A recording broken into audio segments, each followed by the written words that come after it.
అయితే కూడా మేము బదులు సాదులు పోయి మేము అంతా నాటేసినాం సార్. ఆర్డర్ వాళ్ళకి, కిరాయి వాళ్ళకి, పిండి కట్టలకు, అంత కూలోళ్ళకు 30-40 ఎకరా ఏళ్ళు పెట్టినాం సార్ మా అందరికి. మేము అసలు మాకు ఏం పరిస్థితి సార్, మాకైతే నీళ్ళు అసలు రావట్లేదు సార్.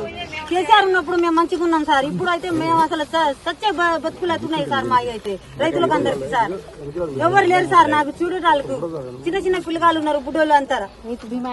మాకు రైతు బంధు కూడా రావట్లేదు సార్, మాకు రుణమాఫీ కూడా చేయలేదు సార్. నాకు ఎవరికైనా చేయలేదు సార్. రావట్లేదు అంటే ఓట్లు వేసినాం సార్, ఏ ఓట్లు అంటే కావాలంటే ఏ ఓట్లు వేసినాం సార్. సన్నగా కూడా అంటే సన్న ఓట్లు వేసినాం. బోనస్ కూడా రాలేదు సార్, రాలేదు సార్, బోనస్ కూడా రాలేదు సార్. ఎట్లా సార్ ఇది మా పరిస్థితి? రైతు బంధు కూడా ఇయ్యలే, మాఫీ కూడా చేయలే. అదే మనమేమో మీరేమో ఇట్లా చెప్తున్నారు, గవర్నమెంట్ ఏమో ఇచ్చినామని చెప్తున్నారు. ఇప్పుడు ఇదంతా తెలియాలని నేను మీడియాలో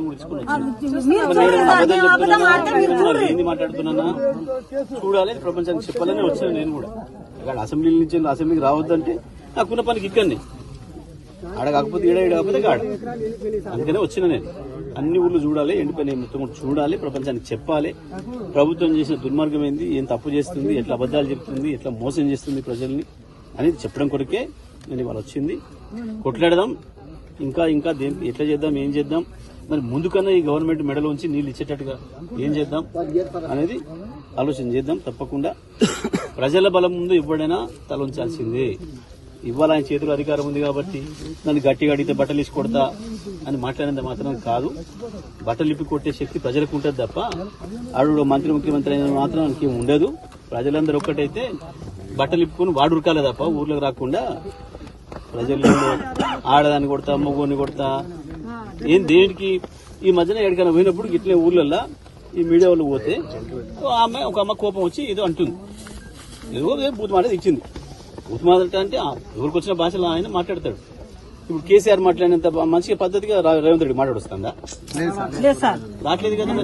మరి నువ్వు కూడా కేసీఆర్ లెక్కనే మాట్లాడమని అన్నావు ఆయన. మనం నీ సంస్కారం అది, నీ పద్ధతి అది, నీ పద్ధతులు నువ్వు మాట్లాడుకుంటున్నావు. ప్రజలు వాళ్ళకి తెలిసిన భాషలో వాళ్ళు మాట్లాడుకుంటారు. రోజు వాళ్ళు ఏం మాట్లాడుకుంటారో ఓరు పంచాయతీ పెట్టుకుంటారు, ఏమంటారు గదే మాట మాట్లాడుతారు. అప్పుడు నువ్వు ఏమంటారు గదే అడుగుతున్నారు. ఇప్పుడు నీకు అప్పయింది అని నువ్వు చచ్చిపోతా అంటున్నావు, మాట చెప్తున్నావు. ఎందుకో అప్పులు ఆయన అప్పించిన ఆయన అడిగితే ఇజ్జత్ పోతుంది అని. మరి ఇప్పుడు రేవంత్ రెడ్డి కూడా ఇజ్జత్ పోయినట్టే కదా, జనం అడుగుతున్నారు అంటే. అప్పు ఉన్నావు కదా, నువ్వు బాకీ ఉన్నావు కదా, బాకీ ఉండబట్టి అడుగుతారు కదా.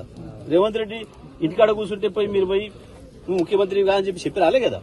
ఇంటింటికి తిరిగి ఊరు తిరిగి నీకు 2 లక్షల రుణమాఫీ చేస్తా, 15,000 ఇస్తా, 500 బోనస్ ఇస్తా, నీకు 2,500 ఇస్తా, నీకు తులం బంగారం ఇస్తా, నీకు స్కూటీలు ఇస్తా, నీకు 5 లక్షల రూపాయలు చదువుకోవడానికి ఇస్తా అని ఇవన్నీ మాట్లాడినావు కాబట్టి 2,500 నెలలకి మా నెలకి ఇస్తా అన్నాడు కాబట్టి నువ్వు అది రాసిచ్చినావు కాబట్టి వేసిండ్రు. దాని కొరకు అడుగుతున్నారు, నిలబెడతారు. నిలబెట్టినప్పుడు అవుతుంది, మాట వస్తుంది.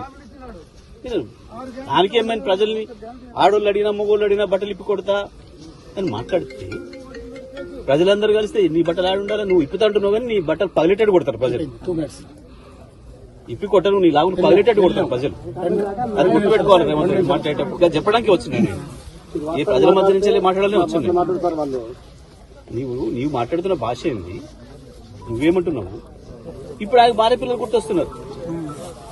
ఆ భార్య పిల్లలు బాధపడుతున్నారు, మరి నువ్వు మాట్లాడుతున్నప్పుడు అవతల లేదా భార్య పిల్లలు? నువ్వు ఏమో మాట్లాడినావు 5 ఏళ్ల నుంచి ఏ ఊరికి పోయినా ఏం మాట్లాడినావు? నీ నోటికి వచ్చినట్టు ఎక్కడ పడితే అక్కడ ప్రతి కేసీఆర్ మీద మాట్లాడినప్పుడు ఎవరికి లేవు కుటుంబాలు, ప్రతి ఒక్కరికి ఉన్నాయి కదా. నీకు సోయిండాలి కదా ఇలా మాట్లాడటం. అయ్యాలని ఇయ్యాలే మాట్లాడుతున్నావు. అసలు అసెంబ్లీలో కూడా మాట్లాడతారా ఆ భాష? నేను మాట్లాడినా ఒక అక్షరం తప్పు మాట్లాడినా అసెంబ్లీలో? నేను అరే అన్నా, ఒరే అన్నా, తొరే అన్నా, ఒక పదం ఏదన్నా మాట్లాడినా ఎవరినన్నా? నేను మా ప్రజల తరఫున నన్ను అడిగినరు, నేను మా రైతుల తరఫున మాట్లాడుతున్నా, కొట్లాడి తీరుతా అని చెప్పింది. నా హక్కు ఇది అని చెప్పి సమాధానం చెప్పలేక ముఖం సాటేసుకొని ఈ రకంగా తప్పకుండా ఈ ప్రభుత్వాన్ని నిలదీయాలి, కొట్లాడాలి, మళ్ళా కరకన్నా నీళ్ళు వచ్చేటట్టు చేసుకుందాం. నేను ఇది ఎండిపోకముందే అడిగిన, నెల క్రితం దాదాపు 15 రోజుల నుంచి నేను నిమ్మడబడుతున్నా. 15 రోజుల నుంచి అడుగుతున్నా నేను, ఈ పరిస్థితి వస్తుంది, ఇంకా రోజు రోజుకి ఇంకెక్కువ ఎండిపోతాయి అనే మాట కూడా చెప్పిన. నేను పోయినసారి చిన్నగారకుంటకు వచ్చినప్పుడు కూడా ఇవాళ నీళ్ళు ఇచ్చిన మా కేసీఆర్ సార్కి అప్పచెప్పుండ్రి, 3 రోజులు నేను తెస్తా నీళ్లు, నేను నీళ్లు తెస్తా, ఈ పొలాలు బతికిస్తా అని చెప్పిన. దాని మీద మాట్లాడు. దాని వైపే పోనిస్తలేరు, చర్చ దాని వైపు పోనిస్తలేరు, ఆ మాట తీయనిస్తలేరు. అక్కర్లేని ఏంటంటే మాట్లాడి ప్రజల్ని భయపెట్టించి ఏదో కేసులు పెడతా జైల్లో వేస్తా అని చెప్పి ఈ రకమైన ప్రభుత్వం వచ్చింది, పోలీసు రాజ్యం వచ్చింది. ఇప్పుడు అయినా ఇవేం నిలబడలే. ఈ పోలీసులు కాదు, మిలిటరీ అడ్డం పెట్టుకున్నాడు ఎవడు బతకలే. పక్క దేశాలలో తప్పించుకొచ్చేది ఉంటుండే ఒకడొకడు. జనం తిరుగుబాటు చేస్తే ప్రధానమంత్రి ఇంటి మీద పడి దాడి చేసేస్తే తప్పించుకొచ్చి బేరకాడ బతున్నారు. పాపం మీరు తెలియనట్టుంది, కేవలం చిన్న పోలీసులు చూసుకొని ఏందో అనుకుంటున్నాడు. ప్రపంచంలో ఇటువంటి చాలా మంది వేరు. పైగా మనం సూర్యాపేటతో పెట్టుకున్నాడు, నల్గొండ జిల్లాతో పెట్టుకున్నాడు కోసం తాడు. మనం ఎవరు, మనం ఏంది మనం. కాబట్టి ఏం కాదు, ధైర్యంగా ఉంటుంది, కొట్లాడదాం తప్పకుండా.